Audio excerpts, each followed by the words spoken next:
منصة مصرية 100% بتجمع أفضل المنتجات المصرية، بتحطها يا إما على morgana.com دي للتصدير اللي هي business to business أو B2B، وmorgana.shop هي business to customer دي من اللي جوه مصر، من المصنع أو المزرعة أو من المنتج للمستهلك دايركت.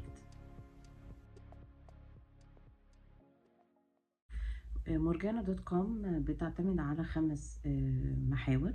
هي مالي التصدير، فهي تصدير أول محور المنتج الزراعي، تاني حاجة بتصدر المنتج الصناعي، تالت حاجة بتصدر المنتج السياحي، رابع حاجة بتصدر الفرص الاستثمارية اللي موجودة في مصر، خامس حاجة هي الجينيوس. والجينيوس دول هم الناس العباقرة اللي موجودين، من أول المهندسين والدكاترة، دكتور مثلا تجميل شاطر في حاجة معينة، مهندس تركيبات في حاجة معينة،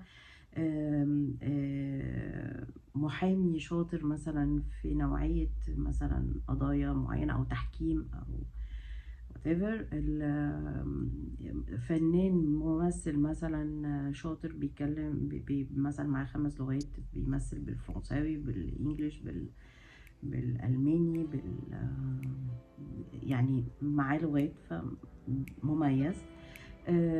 لعيب كورة، الأطفال المميزين، ممكن يبقى بره حد عايز مثلا حد موهوب في رياضة، في تمثيل، في غنى.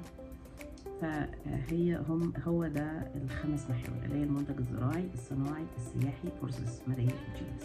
بالنسبة لمورجانا.shop هي بيتحط عليها ان هي مينلي جوه مصر ومينلي للاند يوزر، فهي بيتحط عليها كل المنتجات المصرية 100%.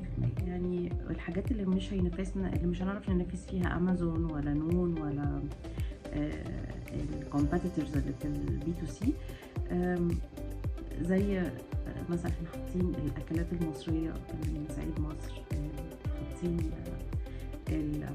السمنة البلدي، الكشك الصعيدي، الخضار والفاكهة،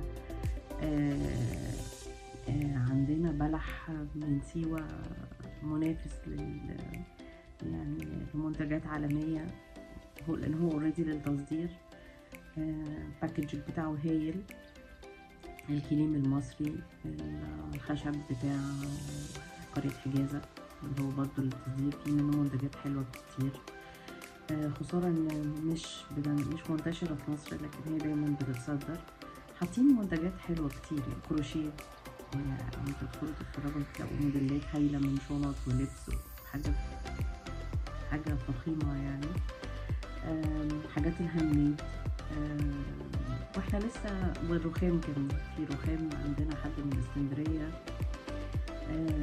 بيعمل رخام حاجة هايلة، الدفايات،